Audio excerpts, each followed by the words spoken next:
안녕하세요. 저는 서울에 살고 있는 30대 여자입니다.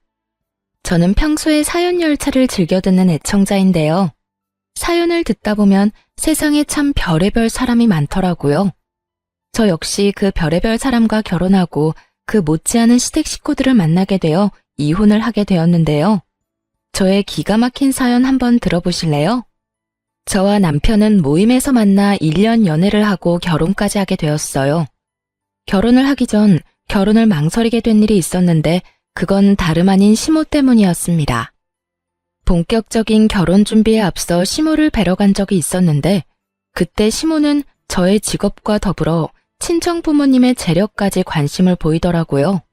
썩 기분이 좋진 않았어요. 궁금할 순 있다고 생각을 하면서도 그걸 물어보는 시모의 말투가 저의 기분을 꺼림칙하게 만들었죠. 그래, 우리 하진이는 프리랜서? 집에서 하는 일을 한다며? 그게 벌이가 되긴 하니? 이 엄마는 옛날 사람이라 집에서 일한다는 게 생소하구나. 네, 회사원 다니던 때보다 더 벌 때도 있고 덜 벌 때도 있고 그래요. 그래? 안정적이진 않다는 거구나. 혹시나 그러다 잘못되면 우리 아들 혼자 고생해야 하는 건 아니겠지? 엄마, 무슨 말을 그렇게 해. 하진이가 힘들면 내가 더 벌면 되고 내가 힘들면 하진이가 더 벌면 되는 거지. 누가 더 고생한다 이런 말이 어디 있어. 같이 서로 힘을 합쳐 사는 거지.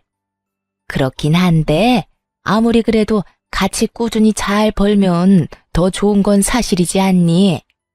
요즘엔 여자도 돈을 벌어야 하는 세상이야. 혼자 벌어서 그 생활이 감당이나 되겠니?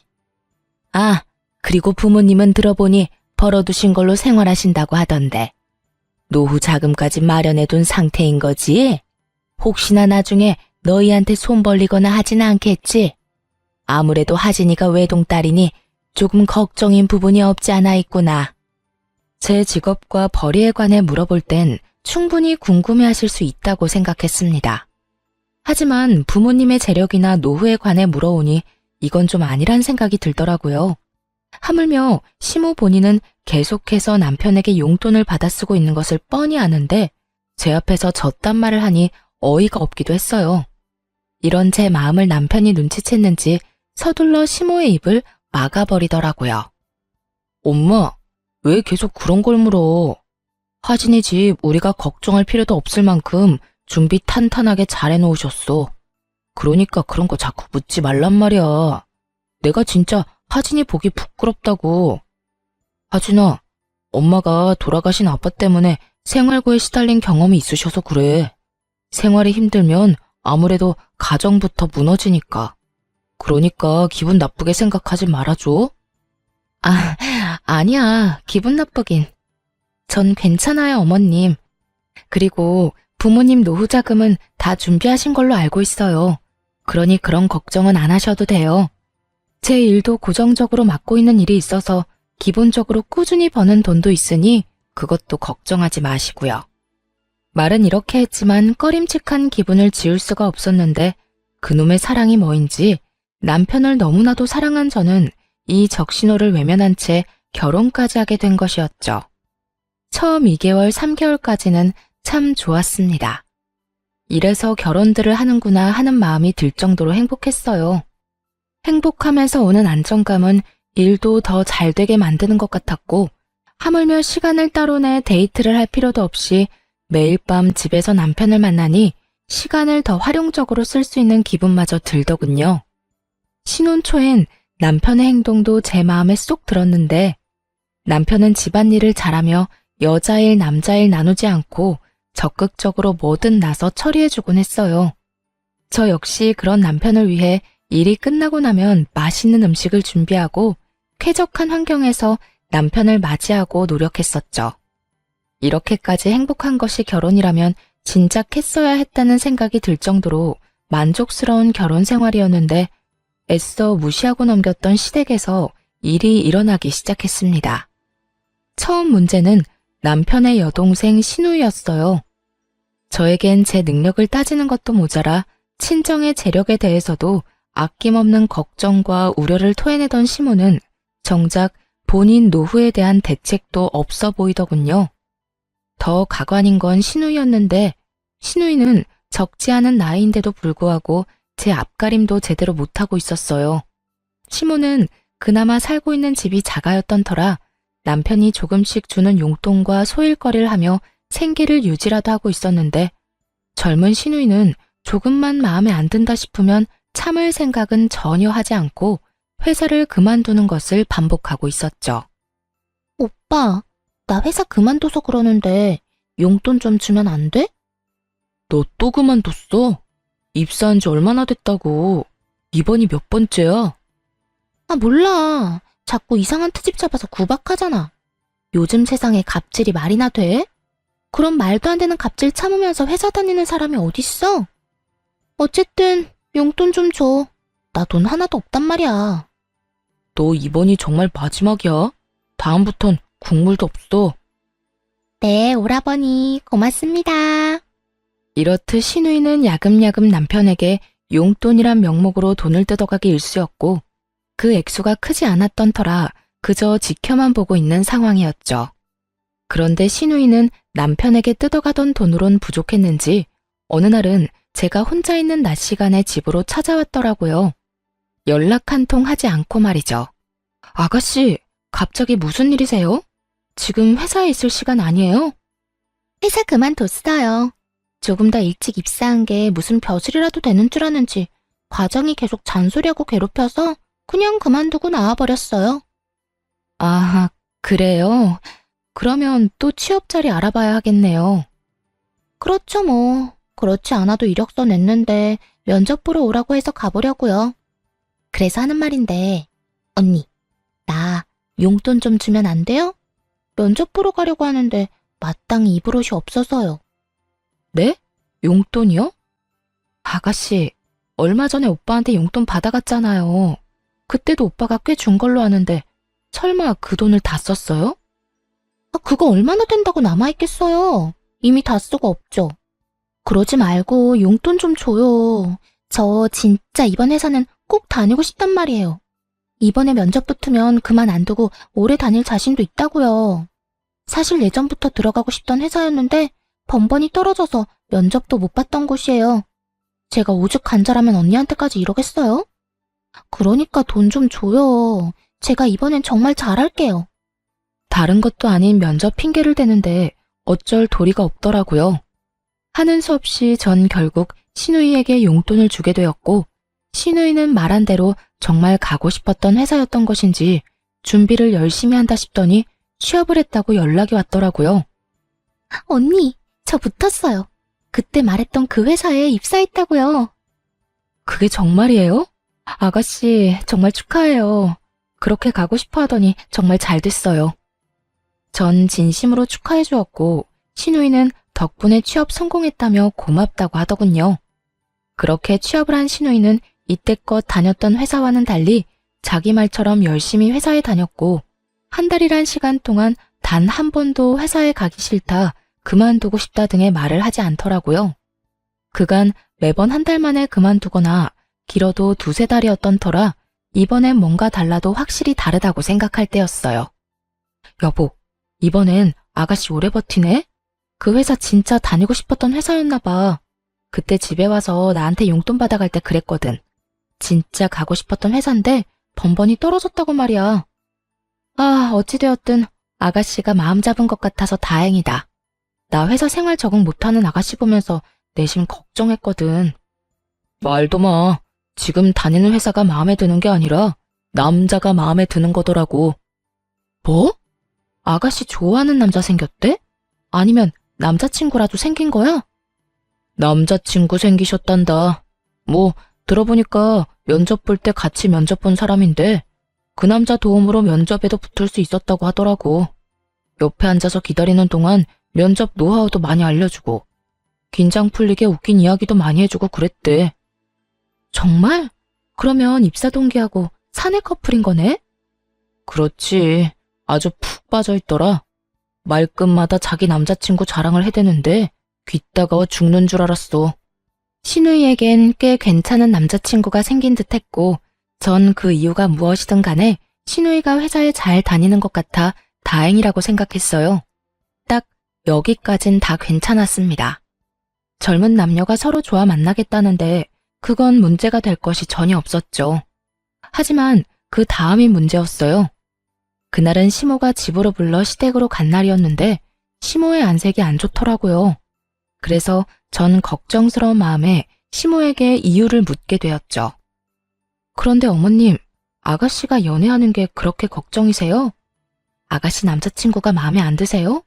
안색이 너무 안 좋아요. 아니, 그런 게 아니야. 오히려 남자친구는 잘 만났더구나.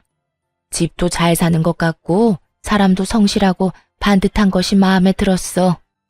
지금 혼자 사는데 글쎄 그 아파트도 자가라고 하더구나. 그래요? 젊은 나이에 능력이 좋네요. 여러모로 좋은 일인 것 같은데 왜 그렇게 표정이 어두우세요? 아니 글쎄 우리 딸 임신을 했다나 봐. 모아둔 돈은 전혀 없는 주제에 덜컥 임신이라니. 일을 어떻게 해? 상대방은 바라는 게 많아 보이던데 우리는 능력이 안 되니 말이다. 돈은 없으면서 당장 결혼해서 아기는 무조건 낳을 거라고 난리다. 내가 골머리가 다 아파. 연애한 지 한 달 만에 임신, 그리고 결혼이라니. 솔직히 당황스럽긴 했어요. 그렇다고 이미 가진 아기를 지우라고 할 수도 없는 노릇이고, 또 그렇다고 준비된 것도 없는 아가씨에게 하고 싶은 대로 다 하라고 할 수도 없는 노릇이었죠. 그렇게 제가 당황스러움에 아무 말도 하지 않고 있으니 시모가 내 눈치를 살피며 이야기를 꺼내기 시작했어요. 그래서 하는 말인데 네가 시집 올 때 해온 신혼집 알아보니까 그 아파트 가격 많이 올랐던데 그거 처분해서 우리 딸 시집 좀 보내면 안 되겠니? 저를 시댁으로 부른 목적이 밝혀지는 순간이었어요. 결혼을 할 당시에 남편이 모은 돈이 별로 없어 친정에서 아파트를 해주셨는데 그 아파트를 팔아 시누이 결혼 자금으로 내놓으란 말을 하려 저를 부른 것이었더군요. 이런 정신나간 시모들이 있다고 하더니 제 시모가 이런 정신나간 말을 저에게 할 거라고는 상상도 못했습니다. 이런 문제일수록 애매하게 말해 괜한 기대감을 주는 것보다 확실하게 딱 자르는 게 맞다고 생각해 저는 조금 단호하게 나가기로 했어요. 네? 제 집을요? 그러면 저희는 어디서 살아요? 어디서 살긴 여기서 살면 되지 않니? 우리 아들 방 도배 싹 하고 가구 들이면 제법 신혼방 분위기 날 거다. 그러니까 집 처분해서 우리 딸 시집부터 좀 보내자꾸나. 아기를 지우려고 할 순 없는 노릇이지 않니? 그렇다고 제 집을 처분해서 아가씨 시집 보내는 것도 아니죠. 저도 힘들게 번 돈으로 힘들게 장만한 집이라고요. 저희 부모님 돈도 들어가기도 했고요. 어찌됐든 전 그럴 생각 없으니 어머님도 방금 하신 말은 없던 걸로 해주세요.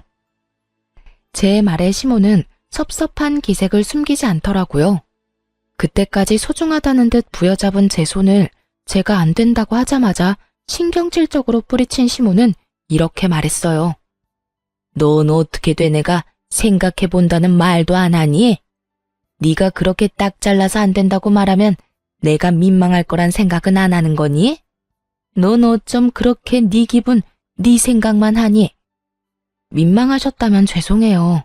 그런데 저는 어머님을 민망하게 만들고 싶어서 그랬던 게 아니라 이런 문제일수록 딱 잘라 정확하게 말해야 한다고 생각해서 그렇게 말씀드린 거예요. 아무리 길게 생각해본다 한들 안 되는 일인데 시간 끌면 뭐해요? 괜히 기대만 하게 만들지 않겠어요? 전 그런 상황 만들기 싫었던 것뿐이니 너무 기분 나빠하지 마세요. 이미 기분 다 상했다. 네가 뭐 지금이라도 다시 생각해본다고 하면 내 기분이 좀 풀릴 것 같기도 한데 어떠니? 다시 생각해 볼래? 누가 아니? 지금은 딱 잘라서 안 되는 일이지만 곰곰이 다시 생각해 보면 가능성이 생길 수도 있는 일이지 않니? 그러니까 지금 딱 잘라 안 된다고 하지 말고 집에 가서 잘 생각해 보려무나. 어머님, 100번을 생각해도 안 되는 건 안 되는 거예요. 제 힘으로 마련한 집도 아니고 부모님께서 해주신 집인데 그걸 팔아서 아가씨 시집 자금으로 보태는 건 말도 안 되죠. 너 아까부터 계속 말도 안 된다고 하는데 뭐가 그렇게 말도 안 되니? 너 이제 우리 가족 아니니? 가족이면 이럴 때 다 돕고 사는 게 당연한데 넌 왜 계속 말도 안 된다고 하는 건지 난 네가 이해가 안 되는구나. 도무지 말이 통할 것 같지 않았어요. 시모는 제가 어떤 말을 어떻게 하든지 간에 무조건 다시 생각해봐라. 가족끼리는 다 돕고 사는 거라는 대답만을 해댔고 짜증내고 때를 쓰는 시모를 달래는 것도 지쳐갔어요. 어머님, 죄송한데요. 전 어머님이 무슨 말을 어떻게 하시든지 간에 절대 제 집 팔 생각 없으니까 그런 줄 아시고 다신 이런 말 꺼내지 말아주세요. 저는 어머님이랑 더는 얼굴 붉히고 싶지 않아요. 이런 저의 말에도 시모는 끝까지 저를 붙잡고 무어라 말을 하려고 했지만 전 그런 시모를 뿌리치다시피 하고 시댁을 벗어났습니다. 진이 다 빠지는 기분이었어요. 적어도 2시간 정도 같은 말을 하며 시모와 실랑이를 하고 집에 돌아왔더니 정신적으로 너무 피곤하더라고요. 그렇게 몸도 마음도 고단해 아무것도 못하고 소파에 앉아 쉬고 있으니 퇴근한 남편이 집으로 들어오더라고요. 남편도 눈이 있다면 만신창이가 된 제 상태가 보일 텐데 남편 놈은 저를 보자마자 다짜고짜 또 시누이 이야기를 꺼내기 시작했어요. 오는 길에 엄마랑 통화했는데 당신 꼭 그렇게까지 말했어야 했어? 우리 엄마 엄청나게 섭섭해하더라. 어떻게 그렇게까지 딱 잘라서 말할 수가 있는 거냐고. 당신 다시 봤단 말까지 했다고. 나야말로 어머님 다시 봤어. 몇 번이나 좋게 이야기해도 결국은 이거야. 다시 생각해보면 내 말이 다 맞으니까 이 집 팔아서 돈 내놔라. 무슨 말이 통해야 좋은 말로 설명을 하지. 당신 같으면 어떻게 했을 건데? 몇 시간이 걸리든 계속 좋게 안 된다고 했을 거야? 나 오늘 2시간 넘게 이 집 이야기만 하다가 왔어. 내가 오죽했으면 다신 그런 말 꺼내지 말란 말까지 했겠냐고. 당신 심정 이해 안 되는 건 아니지만 그래도 좋게 말하지 그랬어. 아니, 그냥 이 집 처분해도 상관없잖아. 우리야 엄마 집에 들어가서 살면 되는 거고 집이야 부지런히 모아서 다시 장만하면 되는 거지. 어차피 당신도 친정에서 받아온 집이면서 뭐가 아깝다고 그렇게 안 판다고 우겨서 이 난리를 만들어. 이놈도 제정신은 아니구나 싶었어요. 저희 부모님께서 힘들게 번 돈으로 제가 조금이라도 편하게 살기 바라는 마음에서 장만해 주신 집을 팔아 시누이 시집 보내고 시집살이나 하라는데 어느 여자가 웃으면서 네 하겠어요? 그건 그 여자가 나사 하나 빠진 거 아닐까요?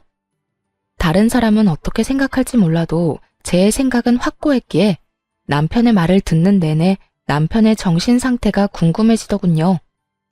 여보, 우리 부모님은 하늘에서 떨어진 돈으로 이 집 마련해 주신 것 같아? 우리 부모님도 힘들게 번 돈으로 나 편히 살라고 큰맘 먹고 마련해 주신 집이야. 그런데 나 편히 살라고 마련한 집을 홀랑 팔아서 아가씨 시집 보내고 난 시집살이나 하라고? 당신 같으면 그렇게 하겠다는 말이 나오겠어? 아니, 당신이 어떻든 상관없이 난 그렇게 착하지도 그렇게 너그럽지도 않은 사람이니까 나한테 그런 말도 안 되는 요구하지 마. 당신 진짜 이렇게까지 냉정하게 굴어야겠어? 나도 오죽하면 이렇게까지 말하겠냐고. 다른 것도 아닌 임신했다잖아. 죽어도 아기 낳겠다는데 그러면 미혼모를 만들어? 그럴 순 없는 노릇이잖아. 일단 시집은 보내야지. 그러니까 애초에 그렇게 과한 혼수를 요구하면 아가씨가 딱 잘라서 안 된다고 했어야지. 모아둔 돈도 없고 마련할 능력도 없으면서 무조건 알겠다고 하면 어떻게 해. 그 뒷수습은 누가 하냐고. 아가씨 생각하면 나도 안타깝긴 하지만 그건 그거고 이건 이거야. 난 이 집 건드릴 생각 전혀 없으니까 그런 줄 알아. 여보, 왜? 여기 귀먹은 사람 없어. 소리 지르지 말고 똑같은 말 계속하게 만들지도 마. 처음이었어요. 남편과 제가 이렇게까지 언성을 높이며 부부싸움을 한 적은요. 남편은 계속 저를 설득하려고 했고 저는 끝까지 안 된다고 하고 그야말로 아비규환이 따로 없었죠. 그날 이후 시모와 시누이는 번갈아 가며 연락이 오고 있었고 연락이 없는 날엔 집에 와 저를 설득하려고 애썼어요. 시모는 저에게 늘 이런 말을 했고 예, 너 진짜 가족끼리 이렇게까지 매정하게 구는 거 아니다. 내가 매번 하는 말이지만 다시 한번 생각해봐라. 아니, 다시 생각해 볼 필요도 없어. 그냥 집 처분하고 네 시누이 줘. 이건 네가 해줘야만 하는 거야. 가족끼리 돕고 사는 건 당연한 거 아니니?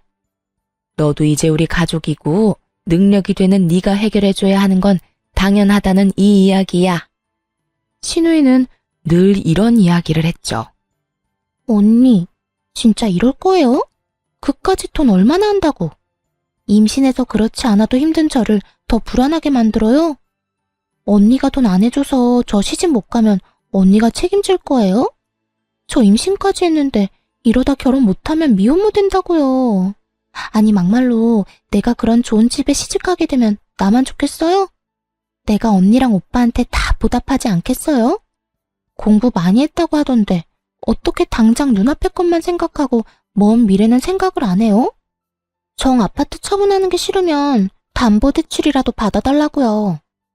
사실 설득이라기보단 당당한 요구와 우격다짐에 더 가깝긴 했지만요. 결국 전 두 사람의 번호를 차단함과 동시에 집에서 하던 작업을 밖에서 하곤 했습니다. 괜히 얼굴을 마주쳐봤자 감정만 상할 것이고 전화를 붙잡고 있어봤자 같은 말만 반복하는 상황에 지치기도 했으니까요. 남편은 제가 차단까지 했다는 사실을 전해 들었는지 또 저를 닥달하기 시작하더군요. 당신 진짜 이럴 거야? 어떻게 시댁 식구를 차단할 수가 있어? 내가 오죽했으면 이렇게까지 했겠어? 전화가 쉴 새가 없어. 어머님이랑 아가씨가 계속 전화해서 아니, 두 사람은 나한테 이 집 맡겨놨대? 나한테 도대체 왜 그러는 거야? 두 사람도 오죽했으면 그렇게까지 하겠어? 오죽 급하고 절박하면 그렇게까지 하겠냐고. 난 분명 안 된다고 여러 번 말했고 지금도 그 생각에는 변함없어. 그러니까 나한테 그만 연락하고 그만 찾아오라고 전해. 남편은 끝까지 제 입장에선 조금도 생각하지 않는 듯 하더라고요. 그저 남편의 머릿속엔 자기 동생만으로 가득해 보였고 전 그런 남편을 보며 점점 실망감을 느끼고 있었습니다. 그렇게 살얼음판을 걷는 와중에 시누이의 상견례 소식이 들려오더라고요. 마음 같아선 상견례고 나발이고 참석하고 싶지 않았지만 남편이 돈도 안 내놓으면서 자리도 채우지 않을 셈이냐며 빈정거리길래 결국 참석하게 되었어요. 상견례 자리는 생각보다 화기애애했는데 본격적인 결혼 준비와 함께 돈 이야기가 오가며 분위기는 조금씩 무거워지더라고요. 저희는 아무리 급하게 하는 결혼이라도 격식은 차리고 싶은데 사돈 생각은 어떠세요? 아무래도 저희는 아들 하나뿐이라 해주고 싶은 것도 많고 그만큼 격식을 따지고 싶은 마음이 크긴 한데 혹시나 사돈 댁에서 부담이 되신다면 다 생략해도 상관은 없습니다. 혼수도 마찬가지예요. 지금 이 녀석이 사는 집에 다 갖춰져 있긴 하지만 아무래도 새 출발하는 건데 가전 가구도 새로 다 하는 게 좋지 않을까요? 뭐 우리 새아가만 괜찮다면 그대로 써도 상관은 없지만요. 사돈 댁에선 자신들의 입장에선 격식을 차리고 싶은 것도 사실이지만 최대한 시댁에 맞춰 진행해도 상관없다는 듯 말하더군요. 그 순간 내심 저는 잘 됐다고 이젠 그렇게까지 큰 돈은 필요 없겠다 싶었어요. 그러면서도 사돈 댁은 시댁에 들었던 것만큼 과하게 바라는 것 같지도 않은데 왜 집까지 들먹이며 사람을 괴롭혀댔나 하는 원망스러운 마음도 들더라고요. 그렇게 이야기를 들으며 혼자만의 생각에 잠긴 사이 시모가 입을 떼더라고요. 아닙니다. 저희도 딸 하나 시집 보내는 건데 다 제대로 해서 결혼시키고 싶네요. 혼수도 이미 다 알아보고 있어요. 그러니 사돈께선 말씀하신 대로 격식 다 갖추고 애들 결혼시키면 될 것 같아요. 이때야 확실해졌어요. 애초에 시모와 시누이가 말하던 사돈 댁에서 바란 혼수 따윈 없었다는 것을요. 그저 시누이와 시모가 처음부터 밉보이고 싶지도 않고 있는 척을 하고 싶어 이때껏 돈을 내놓으라며 사람을 괴롭혔던 것이라는 것을 말이죠. 그 순간 화가 나기도 했지만 불안하더라고요. 당장 돈 나올 구멍이 전혀 없다는 걸 아는데 저런 대화를 주고받으니 기가 막히면서도 불안할 수밖에요. 그 뒤로도 이런저런 이야기가 오가긴 했지만 깊어지는 불안감 때문에 전혀 집중할 수가 없었고 정신을 차려보니 상견례는 끝이 났더라고요. 제 불안감과는 달리 결혼식은 생각보다 더 빨리 준비되어 가고 있었어요. 고가의 식장과 스튜디오, 드레스, 메이크업 예약을 했다는 이야기도 들리더라고요. 그럴수록 저는 더욱 불안해졌고 그 불안감은 현실이 되었습니다. 그날도 남편은 출근을 하고 저는 집에서 일을 하고 있는데 점심시간이 갓 지났을 무렵 출근한다고 나간 남편이 시모와 함께 집으로 들어오더라고요. 양손에 하나씩 큰 캐리어를 끌고서요. 여보, 이 시간에 집엔 무슨 일이야? 어머님까지. 그런데 그 짐은 뭐예요? 보면 모르니? 내 짐이다. 제 물음에 시모는 당당하게 대답했고 그제야 상황 파악이 된 제가 남편을 노려봤어요. 남편도 제 살결인 눈빛을 읽었는지 상황을 장황하게 설명하기 시작하더군요. 여보, 그게 말이야. 당신은 이 집 팔 생각 전혀 없다고 그러고 임신한 여동생은 시집 보내야 하겠고. 그러니 어쩌겠어. 우리가 돈 나올 때라곤 엄마 집뿐이니 엄마 집 처분하고 우리랑 같이 살기로 했어. 엄마가 큰맘 먹고 집도 처분하고 우리랑 같이 사는 불편함도 감수하기로 했으니까 당신도 이 집 지킨 대신 엄마 좀 모시고 살아야겠어. 사건의 전말은 이러했어요. 제가 도저히 집을 팔 기미가 보이지 않자 시모의 집을 팔아 시누이의 결혼 자금을 쓰고 있었던 것이었어요. 상견례 전 저에게 이런 계획을 털어놨다간 제가 상견례 자리에서 가만히 있지 않을 테니 저에겐 비밀로 하고 있다가 상견례가 끝나자마자 집으로 밀고 들어왔던 것입니다. 여기까지도 머리뚜껑이 열리기 직전인데 시모는 당연하다는 듯 안방을 가리키며 이렇게 말하더라고요. 뭘 그렇게 길게 설명하고 있어? 시어미가 같이 살자고 하면 그냥 네 하고 살면 되는 거지. 난 어느 방 쓰면 되니? 아무래도 내가 안방 쓰는 게 너희도 마음이 편하겠지? 여기가 안방이었나? 시모는 안방으로 발길을 옮기고 있었고 저는 그런 시모의 앞으로 막아서고 남편에게 따져 물었어요. 아무리 상황이 그렇다고 한들 이건 아니지. 이렇게 무례한 행동이 어딨어? 한마디 상의도 없이 이런 일 벌인 거 난 도무지 납득할 수도 없고 이 상황을 그냥 받아들일 생각 역시 전혀 없어. 두 사람은 이런 상황은 전혀 예상하지도 못했다는 듯 저를 보며 눈만 끔뻑이고 있더라고요. 그랬겠죠. 두 사람 생각엔 일단 짐을 챙겨 들어오기만 하면 제가 하는 수 없이 시모를 모시고 살 거라고 생각했겠죠. 하지만 전 그리 쉽게 당해줄 사람이 아니었고 상황이 어떻게 됐든 이런 식은 용납할 수 없었습니다. 그냥 받아들이지 않으면 네가 어떻게 할 거니? 나를 내쫓기라도 하겠다는 거야? 이제 집도 팔아버리고 집도 없는 시어머니를? 네, 전 그렇게 할 거예요. 어머님, 저는 어머님 모실 생각 없어요. 그러니까 무례한 행동 그만하시고 당장 나가주세요. 저는 단호하게 대답했고 이런 저를 보며 남편이 노발대발 화를 내고 모진 말들을 쏟아내기 시작하더군요. 너 이렇게까지 이기적이었어? 어떻게 우리 엄마 보고 나가라는 말을 할 수가 있어? 너 진짜 냉정하다. 아니, 네 몸속엔 피는 흐르고 있는 거 맞아? 너 지금 괴물 같아. 피도 눈물도 없는 괴물 같다고. 날 이렇게까지 몰고 간 건 당신이랑 어머님이야. 집 가지고 사람을 그렇게 괴롭히더니 이제는 뭐? 한마디 상의도 없이 밀고 들어와서 같이 살겠다고? 난 절대 싫으니까 이런 내가 그렇게 싫으면 당신도 어머님이랑 나가. 뭐해? 어서 안 나가고. 나 절대 안 막아. 안 붙잡는다고. 너 감히 내 아들한테 뭐? 이 집에서 나가? 어디 가장을 집에서 내쫓으려는 게야? 이렇게 말한 시모는 제 머리를 향해 손을 뻗었고 전 그런 시모의 손을 낚아채 뿌리치며 이렇게 말했어요. 몸에 손대지 마세요. 그리고 지금 당장 나가세요. 지금 당장 나가지 않으면 아가씨 결혼 제 손으로 다 엎어버릴 겁니다. 우려했던 말이 제 입에서 나오자 두 사람은 잠시 멈칫한다 싶더니 이내에 비웃음을 지어 보이며 저를 조롱하기 시작하더라고요. 네가 무슨 수로 내 딸 결혼을 없는다고 그러니? 당신 미쳤어? 제정신이야? 아무리 기분이 상했다고 해도 어떻게 그런 말을 해?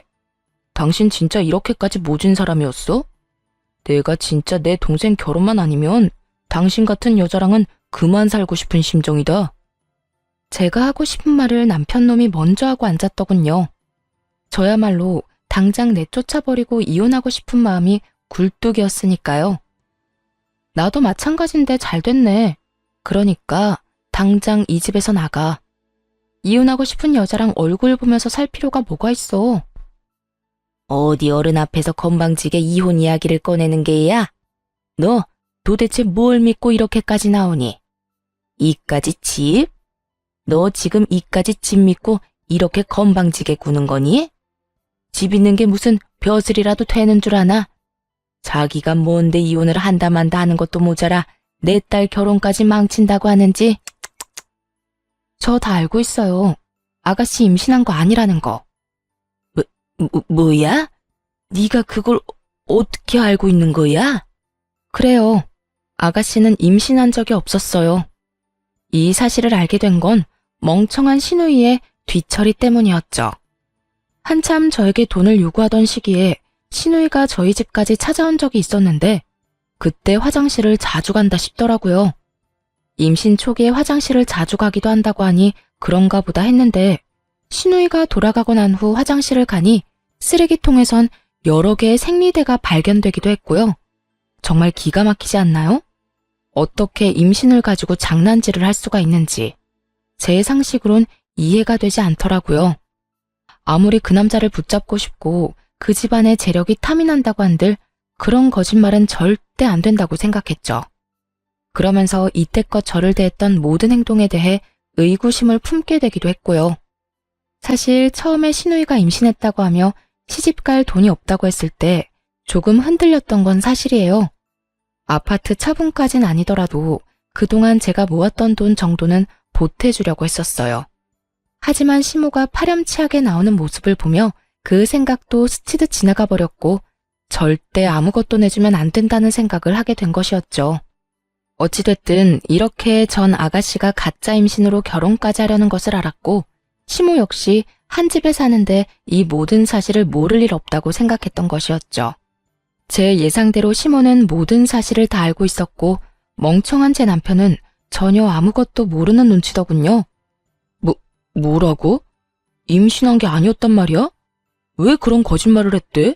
그러다 들키면 어쩌려고? 우리만 입 다물면 들킬 리도 없어. 들어보니 그 집 재산이 장난이 아니라고 하더라. 그런 집 외동아들이 네 동생한테 푹 빠져 있다는데 기회 왔을 때 잡아야 할 거 아니니? 일단 결혼부터 시키고 적당한 때에 유산했다고 하면 돼. 진짜 임신하게 되면 더 좋고. 하여튼 그래서 결혼 서두른 거니까 너도 조용하고 있어. 억소리가 날 만큼 놀라운 말이었어요. 딸 자식이 그딴 짓을 저지르고 있다고 하면 부모가 나서 말리고 혼내는 게 정상 아닌가요? 시모는 그런 시누이를 말리기는커녕 앞장서서 시누이를 돕고 있더군요. 남편 역시 같은 핏줄은 확실하더라고요. 시모의 말에 말릴 생각은 하지도 않고 앞으로 호강할 일만 남았다며 시누이를 부러워하고 있더군요. 어쩐지 이상하다 싶었어. 그런데 그렇게 잘 산대? 이야, 내 동생 이제 떵떵거리면서 살겠네. 부럽다 부러워. 부러울 거 뭐 있어? 네 동생 잘 되면 너도 잘 될 텐데. 그런가? 내가 여동생 덕을 다 보게 생겼네. 이럴 줄 알았으면 용돈 달라고 할 때 더 넉넉하게 챙겨줄 걸 그랬어. 두 사람은 제가 있다는 사실도 잊은 것인지 시누이 덕을 볼 생각이 신나서 주저리 모든 사실을 읊어대고 있었고 전 그런 두 사람이 너무나도 한심했습니다. 그러면서도 남편에 대한 정이 떨어지는 것은 물론이고 조금 남아있던 미련마저 사라지며 머릿속에 남은 것은 이혼뿐인 상황이 되었죠. 어때? 이제 우리 엄마 모실 마음이 좀 생겼어? 지금이라도 우리 엄마한테 버릇없이 군 거 빌면 내가 너 그런 마음으로 당신 용서해 줄게. 용서? 그딴 용서 필요 없으니까 제발 이 집에서 좀 나가줄래? 난 이제 당신이랑 살 생각 전혀 없어. 그러니까 당신 엄마는 당신이 모셔. 괜히 나까지 싸잡아서 고생시킬 생각하지 말고. 당신 방금 우리 말 못 들었어? 이제 곧 내 여동생이 우리 호강시켜줄 거라고. 그런데도 나하고 우리 엄마 내쫓겠다고? 호강 같은 소리 한다. 어떻게 된 인간이 동생이 그런 일이 벌이고 있다고 하면 말릴 생각을 해야지 더 부추기고 있어? 진짜 정 떨어진다. 정 떨어져? 당신 지금 그 말 나한테 하는 말이야? 그래, 당신하고 당신 가족한테 하는 말이야. 사랑하는 남자한테 임신했다고 속이고 결혼하려는 아가씨나 그런 사실 알고도 딸 혼내기는커녕 집까지 처분해서 도와주는 어머님이나 호강 타령이나 하는 당신이나 세 사람 전부 다 치가 떨리게 정 떨어져. 난 네가 말하는 그딴 호강은 바란 적도 없고 앞으로도 필요 없으니까 당장 이 집에서 나가. 이렇게까지 나가라고 했으면 자존심이 상해서 나가는 것이 정상일 텐데 도무지 두 사람은 움직일 생각도 제 말을 들어먹을 생각도 하지 않더라고요. 오히려 화를 내는 저를 보면 그러다 정말 후회한다는 둥, 지금이라도 늦지 않았다는 둥 헛소리만 하며 비아냥거릴 뿐이었어요. 전 더는 두 사람의 그림자도 보기 싫은 상태였고 혹시 몰라 상견례 때 받아뒀던 신우이의 예비 신랑의 명함을 보여주며 이렇게 말했어요. 나 지금 농담하는 거 아니야. 지금 당장 나가지 않으면 나 이 명함에 적힌 번호로 전화해서 아가씨 가짜 임신이니까 지금 당장 산부인과 같이 가보라고 할 거야. 그게 뭔데? 이찬훈? 이찬훈이면 내 동생이랑 결혼할 남자 아니야? 네가 이 사람 명함을 왜 가지고 있어? 상견례 때 주길래 받아뒀어. 지금 그게 중요해? 더 중요한 게 있을 텐데.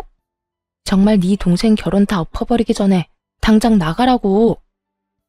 잠시만. 당신 정말 왜 이래?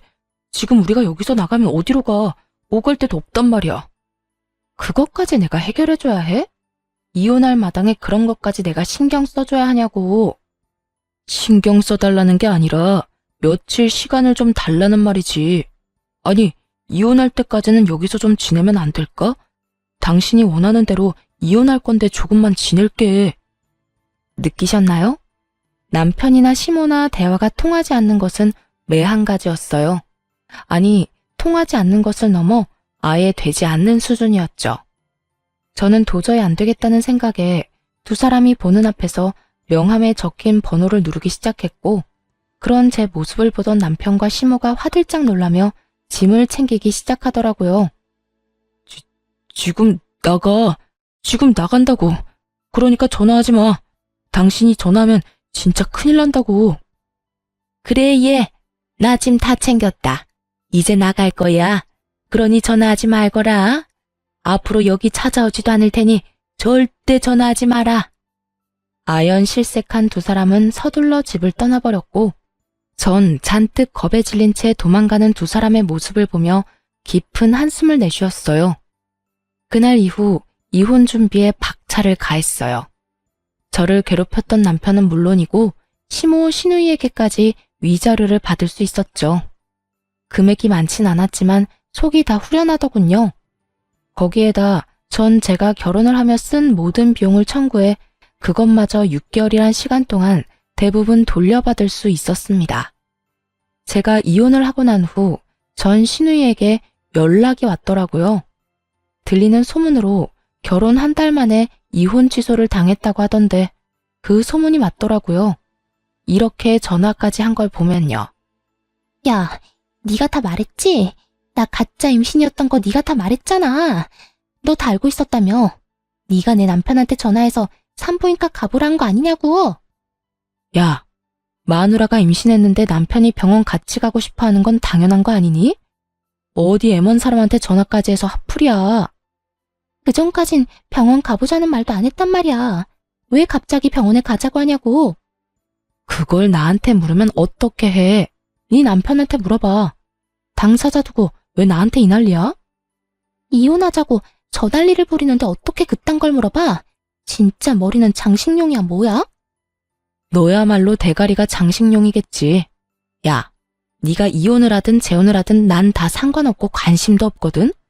그러니까 나한테 이딴 식으로 책임 떠넘김을 생각하지 말고 이럴 시간에 반성이나 해. 애초에 이런 일이 벌어진 것도 네가 다 임신했다는 거짓말 때문에 일어난 일이니까. 알겠어? 누가 누구한테 책임을 묻는 건지 정말 벌을 받고도 깨달은 바가 전혀 없는 인간이라 생각했네요. 혹시나 궁금해하실까봐 드리는 말씀인데 전 정말로 아무 말도 하지 않았어요. 처음엔 연락해 말해줄까 싶기도 했지만 그렇게까지 깊게 관여하고 싶지 않아 명함을 벌어버렸습니다. 제 일처리에도 힘이 벅찬 상태라 남 생각할 여유가 되지 않기도 했고요. 어쨌든 전 시누이는 이혼이 아닌 혼인 취소가 되었다고 들었고 그 뒤에 경악스러운 일이 회사에 소문이 나며 그토록 어렵게 입사하게 된 회사도 그만뒀다고 하더군요. 여러 위자료와 결혼을 한다고 집까지 팔아 써댔던 모든 돈을 허공에 날린 꼴이 되어버린 것이었죠. 그렇게 빚쟁이가 되어버린 세 사람은 작은 집에서 옹기종기 모여 산다는 이야기를 들을 수가 있었네요. 이렇게 그 악연도 끝날 거라 생각했는데 아니더라고요. 전 남편이 집으로 찾아왔으니까요. 찾아와서 다시 받아달라고 매달렸냐고요? 아니요. 돈을 빌려달라 매달리더군요. 여보, 잘 지냈어? 의미 없는 질문하지 말고 할 말이나 해. 피차 얼굴 봐서 반가운 사이도 아니잖아? 그래, 당신 말이 맞아. 우선 예전 일은 미안했어. 내가 잠시 정신이 나갔었나 봐. 지금 생각하면 내가 왜 그랬나 싶은데 그땐 뭐에 홀리기라도 했는지 내가 하는 모든 행동이 잘못된 행동이라고 인지하지도 못했어. 정말 미안. 같은 말 시킬 거야? 할 말만 하라고. 고작 그딴 사과하자고 온 건 아닐 거 아니야? 제 말에 남편놈은 제 눈치를 힐끔힐끔 보며 이야기를 꺼내더라고요. 그게... 여보, 나 돈 좀 빌려주면 안 될까? 알다시피 이리저리 빚을 많이 내서 요즘 많이 힘들어. 막내도 아직 취업 못해서 나 혼자 감당하려니까 너무 버거운 상태야. 그러니까 당신이 너무 힘들어서 그러는데 나한테 돈을 빌려달라고? 다른 사람도 아닌 나한테? 죽을 만큼 힘드니까 당신밖에 생각이 안 나더라고. 그리고 우리한테 받은 위자료도 있으니까 여유도 있을 거 아니야. 조금만 빌려주면 안 될까? 구구절절 사연팔이를 하는 전 남편을 앞에 두고 얼마나 웃었나 모릅니다. 이혼할 때 위자료로 준 돈을 빌려달라니 너무 기막히고 웃긴 발상 아닌가요? 어떤 생각을 가지고 사는지 결혼 생활 내내 궁금했는데 역시 여전히 생각을 알 수도 이해하고 싶지도 않은 사람이더군요. 위자료로 준 돈을 빌려달라? 당신 진짜 예나 지금이나 웃긴다. 그게 가능할 거라 생각해? 내가 당신 뭘 믿고 돈 거래를 해? 그래도 우리 결혼까지 했던 사이인데 그 정도 신뢰는 있잖아. 내가 정말 힘들어서 그래. 신뢰? 너랑 내 사이에 신뢰가 있었으면 우리가 이혼까지 했겠어? 난 당신한테 빌려줄 돈 없으니까 다신 찾아오지 마. 다시 찾아오기만 해봐. 진짜 가만히 안 둘 테니까. 여전히 대화가 되지 않는 전 남편은 또다시 떼를 쓰며 매달리기 시작했어요. 많이 보던 행동이 시작되는 순간. 더 말해봤자 입만 아플 거라는 걸 직감으로 깨달은 저는 바로 휴대전화를 꺼내 112를 눌렀죠. 당신 지금 경찰에 신고하려는 거야? 지금 가. 지금 간다고. 더럽게 치사해서 당신한테 돈 안 빌려. 잘 먹고 잘 살아라. 어쩌면 그렇게도 변한 것이 없는지 남의 인생도 빌어먹으며 살겠다 싶었네요. 그 후로 전 괜한 시간 낭비를 하고 싶지 않아 이사를 해버렸어요. 친정 부모님께서는 같이 살길 원하셨지만 그러고 싶지 않아 적당한 곳을 얻어 혼자 지내고 있어요. 전 여전히 일도 하고 사람들을 만나며 잘 지내고 있어요. 친구와 만나 수다를 떨기도 하고 여행을 가기도 하고요. 가끔 좋은 사람이 나타나면 연애도 하곤 했지만 깊은 관계로 이어진 사람은 없었네요. 지금은 혼자 지내고 있으며 한동안은 연애 생각이 없어요. 깊은 연애로 이어지지 못한 이유가 제가 아직 마음의 준비가 되지 않은 것 같아 한동안은 연애를 하지 않을 생각입니다. 아무리 좋은 사람이 나타나도 제 마음이 준비되지 않았다면 다 소용없는 짓이라는 걸 깨달았거든요. 상대방에게도 할 짓이 못 되고요. 이혼할 당시 혼자가 되는 게 참 무서웠던 것 같아요. 외로움, 허전함, 그 감정들이 저를 견딜 수 없게 만들 것만 같거든요. 하지만 당한 게 있어서 그럴까요? 막상 고민하던 이혼을 하고 나니 알턴이 빠진 것처럼 너무나도 속이 시원하더라고요. 그래서 혼자 지내는 지금이 너무나도 만족스럽고 행복한가 봐요. 앞으로 전 이렇게 살아가 보려고요. 저를 위해 시간을 쓰고 제 행복을 위해 살아가는 삶 말이에요. 여러분도 응원해 줄 거죠? 저의 사연은 끝이 났습니다. 함께 해주신 모든 분 감사합니다.